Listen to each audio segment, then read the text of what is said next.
Welcome to the Three Martini Lunch. Grab a stool next to Greg Columbus of Radio America and Jim Geraghty of National Review. Three Martinis coming up. Glad you're with us for the Monday edition of the Three Martini Lunch. I am back, thanks to Chad Benson for filling in for me last week. Jim, always good to be with you, and may I say happy birthday to you. Well, thank you, Greg. Yes, it is. I debated whether I wanted everybody to know this, but it's out there. It's true. I'm just going to say that I'm in my mid-40s and leave it there. But it is really terrific. Already today, I've gotten out of taking out the garbage. That's about as good as birthdays get at this point. So, excellent. Well, you have two sons, so you should be out of that duty pretty soon, forever. Really? Yes, I should be. Are they listening? Is anybody hearing that? Anyway, yes. As some of our loyal listeners might notice, my voice sounds a little bit different today. Caught a small summer cold on vacation, but the vacation was excellent and just a wonderful time off. But again, thank you to you, Jim, and also to Chad for filling in so ably and making sure everything went well last week, as well as our production crew. But let's get to our three martinis. Even though most people are taking this as a holiday, we've basically got two bad martinis and one, I would say, inspirational martini today. So let's get to bad martini number one. And for that, we go to the National Education Association, which, of course, along with the American Federation of Teachers, is no stranger to the bad martini. But the goalposts keep moving, Jim. The National Education Association, America's largest teachers union, is holding a vote on requiring mandatory COVID-19 vaccinations, masks, and testing for students before classes return in the fall. The new business meeting action item submitted by 50 delegates is currently, quote-unquote, awaiting debate on the NEA's website. And of course, Jim, if we go back to earlier in the year, we know that the CDC was saying, yeah, it's fine, go back, kids, no worries about that. And then, of course, the Biden administration got to them and they changed course on that. But now we're at the point where not just teachers need to be vaccinated, but all the kids, minus possible medical situations, need to be vaccinated before we're back to quote-unquote normal. Greg, we're at a very awkward stage in our emergence from the pandemic. I hope everyone had this fantastic Independence Day. Life was really felt back to normal in a lot of ways yesterday, but we're not quite out of it. Just from that little bit of scratchiness in your voice, I'm going to assume that in the last 24 hours, no less than a dozen people have heard you and said, oh my God, is that the Delta variant? Life is getting better, but we're not quite out of this yet. I do think, forever, that for all future decisions regarding our children's education, the National Education Association should shut the hell up for the rest of eternity. They've done absolutely nothing useful during this entire process other than to drag their feet in every single conceivable way for reopening schools. And this latest proposal makes absolutely no sense because, look, if you want to say, oh, we can't reopen the schools until every child is vaccinated, have they noticed you can't get vaccinated if you're under age 12? So what exactly would their plan entail? The idea that as soon as your 12th birthday, well, then you better go in and you better get vaccinated. Otherwise, we're shutting down schools and everybody has to go back to online learning. My attitude, and it's interesting, this has come up several times in the last couple of days in various comments on Twitter. The good news is most of the vaccines are effective against the variants. So they may not be effective against infection. You may still catch the virus, but you're not going to get terribly sick. You're not going to end up being hospitalized, or at least the odds are very unlikely, and you're not likely to die. And something like 99% of the people who have succumbed to the virus in the last 2 months or so were not vaccinated. So if you've been thinking about, should I get vaccinated? That strikes me as particularly strong evidence right there. But if people are choosing not to, that's fine. Nonetheless, you still probably heard while you're on vacation there, Greg, Los Angeles County said they want everyone to keep wearing masks, even if they're vaccinated, which, whether they realize it or not, is basically telling people they don't think the vaccinations work, which is not the case. They're all very effective there. But notice how quickly we have been told we have to alter our behavior on behalf of those who choose not to get vaccinated. Now, we're turning full circle back to the schools here. We basically, at this point, the risk to kids is very low. If you're hesitant about getting your children vaccinated, I understand. It's one thing to put something into your body. It's another thing to put something into your children's body. Lots of kids have gotten vaccinated so far. Is there some concerns about that heart inflammation in rare cases? Yeah. I mean, my simple advice on this would be talk to your pediatrician. My guess is your pediatrician is going to say, if you have a child between 12 and 18, they'll say, you know what, go get vaccinated. The benefits are worth the risk. The odds that your child are going to have a strong reaction aren't very high. It's still safer than walking around exposed to the virus. But this NEA proposal, I mean, it's just there's absolutely no point, because at that point they think maybe the under 12 kids will be getting it. They'll be opening it up sometime around Thanksgiving. So after getting massive amounts of people vaccinated, we didn't quite hit the 70% that the Biden administration had wanted by July 4th. We're at 67% and change. At this point, after July 4th, it's pretty clear that if you've wanted to get vaccinated, you've had the opportunity all across the country, in big vaccination centers, at your local pharmacies, every single conceivable opportunity. If you haven't gotten vaccinated yet, either you just haven't gotten around to it, which you probably should, or you're not interested. Fine. It's a free country. That's your choice. This idea that we're not going back to 5 days a week, full regular school all the time, just because, look, what are the teachers worried about? Anybody who's not vaccinated at this point is chosen not to be vaccinated. And the rest of us who have made our choices to get vaccinated should not be asked to alter our lives more, i.e. stay home with our kids when everyone who wants to be protected from this virus is protected from this virus. Anyway, NEA is driving me crazy. I think this will blow up in their faces. I cannot imagine they're actually going to dig their heels into this, but I guess it remains to be seen, Greg. Yeah, definitely. And I'm seeing that they're pushing now critical race theory across the country. And so... Actually, in that case, Greg, maybe we should keep the kids out of school. Apparently they got jealous that the AFT was making all the stupid policy recommendations to the CDC and beyond. But look, hopefully your kids won't end up on Zoom classes again this year. But whether they do or not, you definitely want to have as much protection for your internet use as possible. And that's where ExpressVPN comes in. Because did you ever read the fine print that appears when you start browsing in incognito mode? It says that your activity might still be visible to your employer, your school, or your internet service provider. How can they even call it incognito then? So to really stop people from knowing everywhere you've been, and it doesn't mean you've been anywhere bad, it just means you don't want everybody knowing everything about you. What you need to do is use ExpressVPN. Think about all the times you've used Wi-Fi at a coffee shop or a hotel or even at your parents' house. Without ExpressVPN, every site you visit could be logged by the administrator of that network, and that's still true even if you're in incognito mode. What's more, your home internet provider, and I'm talking Comcast, AT&T, whatever, they can also see and record all of your browsing data. And in the United States, they are legally allowed to sell that data to advertisers.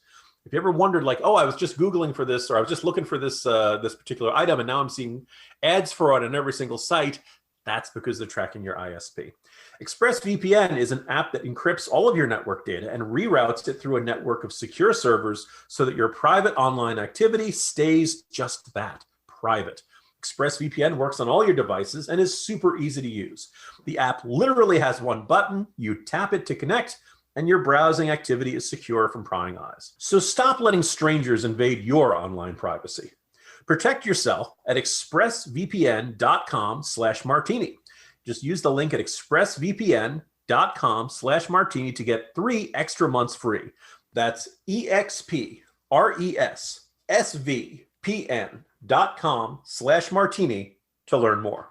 All right, let's move to our other bad martini here, Jim. Apparently Tom Wolf didn't get the memo that Democrats have always been for voter ID. They have no idea what Republicans and other supporters of voter ID have been talking about for years and years. Until they saw the polls lately, I guess. Free Beacon. Pennsylvania Governor Tom Wolf vetoed an election reform bill Wednesday, citing its inclusion of voter identification requirements. The bill would have mandated voter identification in all elections, a measure supported by 80% of Americans in numerous polls. The bill would have also required signature matching for mail-in ballots, in addition to moving up the deadline for voter registration and mail-in voting applications. Wolf said the bill was a form of voter suppression. Quote, this bill is ultimately not about improving access to voting or election security, but about restricting the freedom to vote. Wolf wrote in a memo announcing his veto. A June poll from Franklin and Marshall found 59% of Pennsylvania registered voters believe state election laws need to be revised. Support for signature matching for mail-in ballots stood at 81%, and support for voter identification requirements polled at 74%. So, Jim, Tom Wolf not getting the memos over there. No, he's not. This is bad on multiple levels. The first is every time I hear Tom Wolf did something, I think, oh my God, I thought he died. And I realize it's a different Tom Wolf. I was thinking of the author Tom Wolf, who sadly passed away. The other thing that is kind of annoying about this is it wasn't that long ago that Manchin had put forth his compromise proposal. It doesn't look like it's going to get anywhere, but one of the things he said is he accepted the need for voter ID, although he was going to extend it to the point where like you could bring in a utility bill or something like that to prove that you lived at a particular address. And there are a bunch of Republicans who prefer photo IDs, but nonetheless, that's a step in the right direction there. And when people pointed out, wait, I see Democrats aren't opposed to voter ID anymore. Stacey Abrams and a whole bunch of other Democrats. No, we've always been supportive of voter ID. And you had this, the term gaslighting gets thrown around a little too often, but you really do have this weird, we've always been at war with East Asia, Orwellian vibe from this idea that all of a sudden they're changing on a dime and pretending that their position had not been for years and years, that any form of voter ID requirement was ipso facto racism and Jim Crow 2.0 and suppressing the vote and all that kind of stuff. Even though it's extremely, not just normal, it's extremely required to know if the person who's voting actually lives in that jurisdiction. You and I should not necessarily be able to go over to Maryland and decide to vote against a particular congressman or something like that. And then the third thing is that out of all the complaints about 2020 election and it being fixed and the wrong presidential winner and all that stuff, most of that is nonsense. But the one area where you'd say, okay, there's a legitimate gripe here, where look, pandemic hits, a whole bunch of voting states are like, we have to adapt to this. We don't want people standing online in voting places the way they usually do. It's understandable that a lot of places, they changed the rules. They kind of changed them on the fly. And it's entirely reasonable to say, okay, the pandemic's effect on American life is changing. Do we want to keep these changes that we made for this election in place, or do we want to alter them? What we've done has not been consistent with our past laws. So it's fair to say, how much do we want to use mail-in ballots? How much do we want to have ballot drop-off boxes and things like that? And what really was egregious about Pennsylvania, almost everybody has, okay, fine. You want to do an absentee ballot, you want to mail it in, fine. That's perfectly normal. The question is, when do you have to mail it by? And almost every jurisdiction, you have to mail it, certainly by election day. And that's why, we had the recent chaos in New York City. Absentee ballots can still come in several days after election night. And that's some people have a bit of a problem with that. But the thinking is that as long as it got into the mailbox on election day, that's a valid ballot and there's no reason to not count it. Where Pennsylvania went different is that they said is if the postmark was smudged or somehow other illegible and they could not verify it, was put in the mailbox on election day or before, they were still going to count it. I think a lot of us look at that and say, whoa, okay, it's that's creating a backdoor way for other people to put ballots in after election day. That's not how it's supposed to work. That is we want everybody casting their ballots on the same day.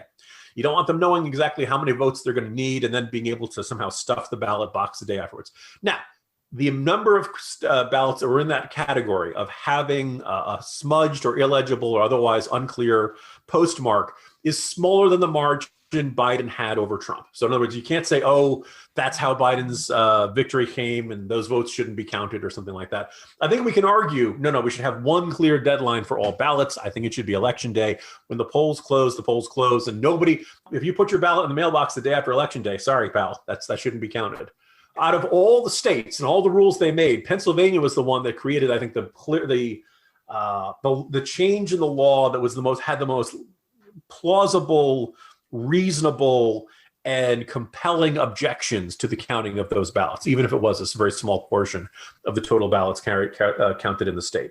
Here's Tom Wolf. He has not gotten the memo. He's now saying that voter ID is racism and xenophobia and Jim Crow 2.0 and all that kind of stuff. I just really wish that some sort of, ballot security specialist like, Stacey Abrams or somebody could talk to Tom Wolf. Wouldn't that be nice, Greg? Well, let's be a little bit careful what we wish for, Jim, here. She's pretty much dead wrong on everything, but she has seen the light in a politically convenient way on that issue. Here's my question, though, Jim. Obviously, when it comes to Jedis, you can say the opposite of what you want the people to believe, and they'll believe it. So, these are not the droids you're looking for. But in the last couple of weeks, we have Democrats saying we've always been for voter ID, and Republicans are actually the ones who want to defund the police. So, yes, who's supposed to believe this stuff? I think it was Obi-Wan who said the Force has great powers over the weak-minded.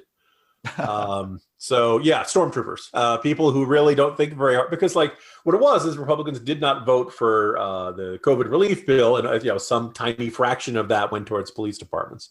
Because of that, you're trying to defund the police. No, that's not the way it works. So there you go. All right, as I mentioned earlier, Jim, I had a fantastic vacation, and but one of the things I missed, my pillow. It has the perfect support I like for my head, for my neck, for my shoulders. But My Pillow is more than just fantastic pillows, too, because now My Pillow has given the same attention that they've given their pillows to the Giza Dream Sheets. I've got these on my bed right now. Perfect, soft, comfortable. Love them. And I'm hoping they'll help me feel better soon. And for a limited time, you can get 2 sets of the Giza Dream Sheets for one low price plus free shipping. Now, these Giza Dream Sheets, you will be sliding into the most comfortable sheets you will ever own, guaranteed. They're made from the world's best cotton, which is grown only in a region between the Sahara Desert, the Mediterranean Sea, and the Nile River. Its long staple cotton makes it ultra soft and breathable. It's available in a variety of colors and sizes, machine washable, and it comes with a 60-day money-back guarantee and 1-year limited warranty.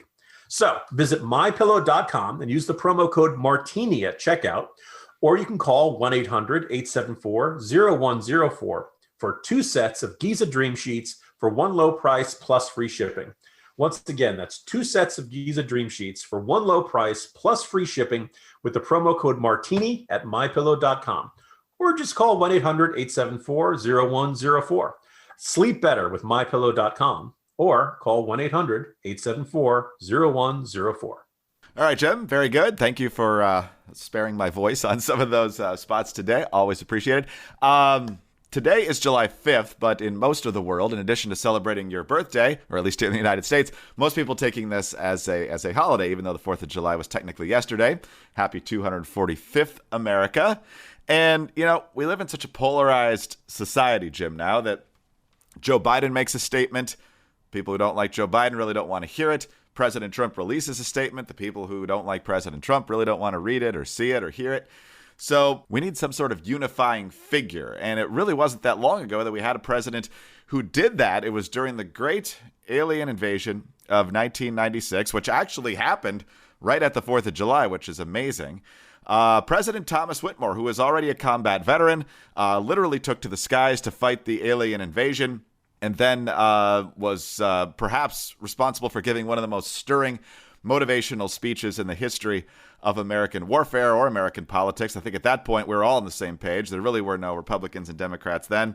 And he's back now talking about what we as Americans have been facing and are facing now. It was a long message, but here's kind of the most climactic part of it at the end. We're fighting for freedom for all, not from alien invaders, from separation, from being cooped up while baking bread and ignoring basic hygiene.